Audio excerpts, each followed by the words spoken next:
Hello friends, कैसे हैं आप लोग। I hope you all are doing great. यार, इकोनॉमिक्स बोर्ड एग्जाम में कुछ क्वेश्चंस ऐसे होते हैं जो हर साल रिपीट होते हैं। तो आज मैं आप लोगों को chapter wise most important question बताने वाला हूं जो कि आप लोगों के इकोनॉमिक्स क्लास 12th के लिए मोस्ट इंपॉर्टेंट है। So my name is surge Thapar, I am a commerce graduated teacher and let's start. देखो बच्चों, जो क्वेश्चन मैं आपको बताने जा रहा हूँ ये बहुत ही ज़्यादा इंपॉर्टेंट है और ये चैप्टर वाइज इंपॉर्टेंट क्वेश्चन है जो कि आपके चैप्टर्स के अकॉर्डिंग मैंने यहाँ पे डिस्ट्रीब्यूट करे हैं। सारे के सारे क्वेश्चन मोस्ट इंपॉर्टेंट है। आप लोग वीडियो को लाइक जरूर कर देना क्योंकि बहुत सारे बच्चे वीडियो को देखते हैं लेकिन लाइक नहीं करते हैं। तो पहला जो इंपॉर्टेंट क्वेश्चन है वो है आपका chapter national income and related aggregate से।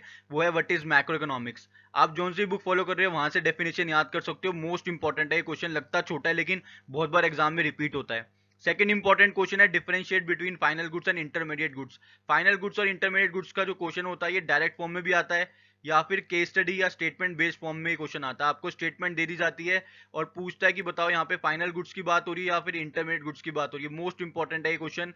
ये एमसीक्यू की फॉर्म में भी आ सकता है आप लोगों के बोर्ड एग्जाम में। तो एक ही क्वेश्चन आपका तीन फॉर्म में आ सकता है, इसलिए मोस्ट इंपॉर्टेंट है। इसको अच्छे से पढ़ना है, समझना और याद करना है। थर्ड इंपॉर्टेंट क्वेश्चन है what are the precautions while estimating national income from income method. जब भी हम लोग नेशनल इनकम निकालते हैं इनकम मेथड से तो कुछ प्रिकॉशंस होते हैं, उन प्रिकॉशंस का हमें ध्यान रखना होता है। तो 4 से 5 प्रिकॉशंस आप लोग को लर्न करने मिनिमम। ठीक है बच्चों। फोर्थ इंपॉर्टेंट क्वेश्चन है नेशनल इनकम में रिलेटेड एग्रीगेट से। वो है इस जीडीपी या रियल इंडिकेटर ऑफ वेलफेयर। क्या जीडीपी यानी कि ग्रॉस डोमेस्टिक प्रोडक्ट एक रियल इंडिकेटर है वेलफेयर का? आपको बताना है येस और नो में और पॉइंट्स बताने हैं ऐसा क्यों है। ठीक है बच्चों। फिफ्थ इंपॉर्टेंट क्वेश्चन है explain circular flow of income in two sector economy. Two sector economy में आपको सर्कुलर फ्लो ऑफ इनकम को डिफाइन करना है। ठीक है, मोस्ट इंपॉर्टेंट है, कई बार आप लोग के बोर्ड एग्जाम में क्वेश्चन आ चुका है। नेक्स्ट जो आपका चैप्टर है वो है मनी एंड बैंकिंग। हम लोग अभी मैक्रो इकोनॉमिक्स पे ही डिस्कशन कर रहे हैं। मनी एंड बैंकिंग से जो मोस्ट इंपॉर्टेंट क्वेश्चन बनते हैं वो है how commercial banks create money. Commercial banks किस तरीके से मनी को क्रिएट करते हैं, मोस्ट इंपॉर्टेंट क्वेश्चन है ये, money creation bye commercial banks. तो इसको अच्छे से पढ़ना है, समझना है और याद करना है। सेकंड इंपॉर्टेंट क्वेश्चन है what are the functions of central bank. ये इस फॉर्म में भी आ जाता है, डायरेक्ट फॉर्म में भी ये क्वेश्चन आ जाता है या फिर ये क्वेश्चन इनडायरेक्टली भी आ जाता है। इनडायरेक्टली क्या होता है, वो आपको एक फंक्शन लिख देता है सेंट्रल बैंक का कि central bank is the controller of money supply explain. तो आपको इनडायरेक्ट फॉर्म में भी क्वेश्चन पूछ सकता है और डायरेक्ट फॉर्म में भी ये क्वेश्चन पूछ सकता है। बहुत ज्यादा इंपॉर्टेंट क्वेश्चन है ये। थर्ड इंपॉर्टेंट क्वेश्चन है what is money and what are the functions of it. Money क्या होती है, मनी के क्या क्या फंक्शंस होते हैं वो आपको बताने हैं। ठीक है। नेक्स्ट चैप्टर है आपका determination of income and employment. Determination of income and employment से जो इंपॉर्टेंट क्वेश्चन बनते हैं बच्चों वो है explain aggregate demand and it's components. Aggregate demand क्या होती है आपको बतानी है, साथ में आपको बताने कि इसके कंपोनेंट्स कौन कौन से होते हैं। ठीक है, सारे के सारे कंपोनेंट्स लिख देना इसके। सेकंड इंपॉर्टेंट क्वेश्चन जो कि यूजुअली एग्जाम में पूछा ही जाता है वो है explain investment multiplier. Working of investment multiplier पे एग्जामिनर बार बार क्वेश्चन देता है, आपको इसको पढ़ना है, समझना है और याद करना है। ठीक है।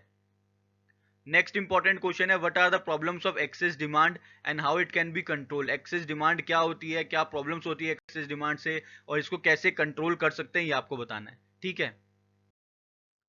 नेक्स्ट जो आपका चैप्टर है वो है government budget and the economy और इससे जो इंपॉर्टेंट क्वेश्चन बनते हैं बच्चों वो है what are the objectives of government budget. Government budget के क्या ऑब्जेक्टिव्स होते हैं, 4 से 5 ऑब्जेक्टिव लर्न कर लेना। ये भी क्वेश्चन आपका डायरेक्ट फॉर्म में भी आ जाता है और इनडायरेक्ट फॉर्म में भी आ जाता है, यानी कि कोई यहाँ पे आपको वो ऑब्जेक्टिव लिख देगा और पूछेगा इसको एक्सप्लेन करो। तो आपको इसको पढ़ना भी है, समझना भी है और याद भी करना है। ठीक है।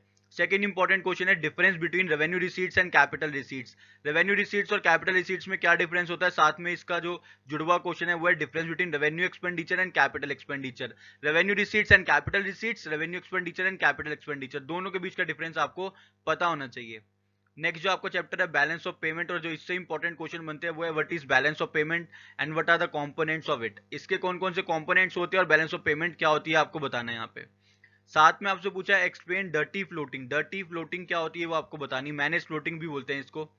थर्ड इंपॉर्टेंट क्वेश्चन है how are the rate of foreign exchange is determined, explain by giving example. Foreign exchange rate यानी कि फॉरेक्स किस तरीके से डिटरमाइन होता है वो आपको बताना है। यूजुअली डिमांड और सप्लाई से डिटरमाइन होता है, आपको एग्जांपल के थ्रू इसको बताना है। ठीक है बच्चों, ये सारे के सारे क्वेश्चंस आप लोग के मैक्रो इकोनॉमिक्स से थे। अब हम लोग डिस्कस करते हैं इंडियन इको से कौन कौन से इंपॉर्टेंट क्वेश्चन बनते हैं आप लोगों के। तो बच्चों इंडियन इको से जो चैप्टर है आपका वो है डेवलपमेंट एक्सपीरियंस 1947 से 1990 और इकोनॉमिक रिफॉर्म सिंस 1991। कंपोनेंट मैंने पूरा ये कंबाइन कर दिया इसको, एक पूरी यूनिट को। इससे जो इंपॉर्टेंट क्वेश्चन बनते हैं वो है what were the problems of agriculture at the time of independence. Independence के टाइम पे एग्रीकल्चर सेक्टर में क्या क्या प्रॉब्लम्स थी वो आपको बतानी है। मोस्ट इंपॉर्टेंट है ये क्वेश्चन।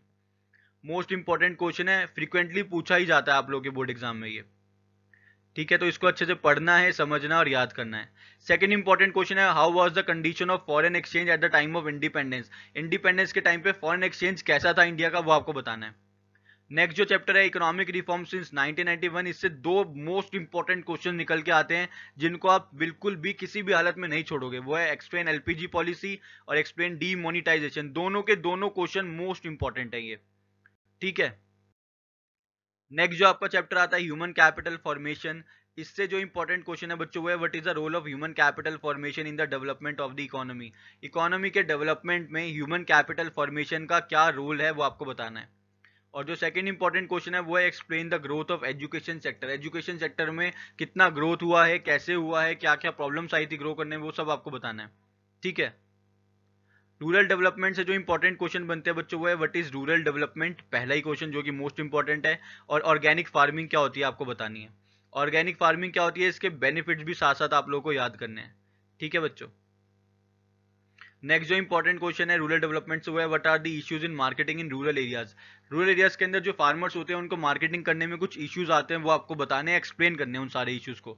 ठीक है, नेक्स्ट जो आपका चैप्टर है एम्प्लॉयमेंट, और इससे जो इंपॉर्टेंट क्वेश्चन बनते हैं बच्चों वो है, difference between formal and informal sector of employment. Formal sector और इनफॉर्मल सेक्टर में क्या डिफरेंस होता है आपको बताना है। सेकंड इंपॉर्टेंट क्वेश्चन है, what are the reasons of unemployment in India. India में अनएम्प्लॉयमेंट के क्या कारण, क्या रीजंस होते हैं, वो आपको डिफाइन करने हैं, एक्सप्लेन करने हैं। थर्ड इंपॉर्टेंट क्वेश्चन है, explain the policies adopted by government to reduce unemployment in India. भाई इंडिया में गवर्नमेंट ने कौन कौन सी पॉलिसीज को अडॉप्ट किया था जिससे अनएम्प्लॉयमेंट कम हो जाए, वो आपको बतानी है। सस्टेनेबल इकोनॉमिक डेवलपमेंट से इंपॉर्टेंट क्वेश्चन बनते हैं बच्चों, व्हाट इज सस्टेनेबल डेवलपमेंट, सबसे पहला ही इंपॉर्टेंट क्वेश्चन बनता है। और दूसरा है, एक्सप्लेन ग्लोबल वार्मिंग। साथ में ग्लोबल वार्मिंग के इफेक्ट्स को भी आप लोग याद कर लेना। ठीक है बच्चों, देखो बच्चों जो नेक्स्ट चैप्टर है वो है development experience of India, Pakistan and China, basically उसके ऊपर है ये। इसमें एक ही इंपॉर्टेंट क्वेश्चन बनता है बच्चों, compare the development experience of India, Pakistan and China. आपको क्या करना है, आपको यहाँ लिखना है इंडिया, यहाँ पे लिखना है पाकिस्तान, और यहाँ पे लिखना है आपको चाइना। तीनों का एक ही बार में कंपेरेटिव डेवलपमेंट याद कर लो।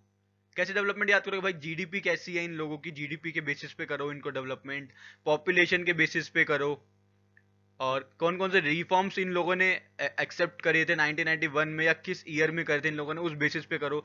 सारे बेसिस पे एक टेबल बना लो, टेबल बना के याद कर लो। कभी भी एग्जाम में क्वेश्चन गलत ही नहीं हो सकता इस चैप्टर से आप लोगों का। ठीक है बच्चों, तो ये सारे के सारे इंपॉर्टेंट क्वेश्चन है, इनको अच्छे से पढ़ो, समझो, याद करो।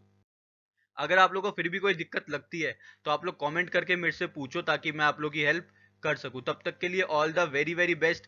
चैनल को सब्सक्राइब करना मत भूलिएगा और साथ में लगे बेल आइकन को प्रेस कर देना। Thank you.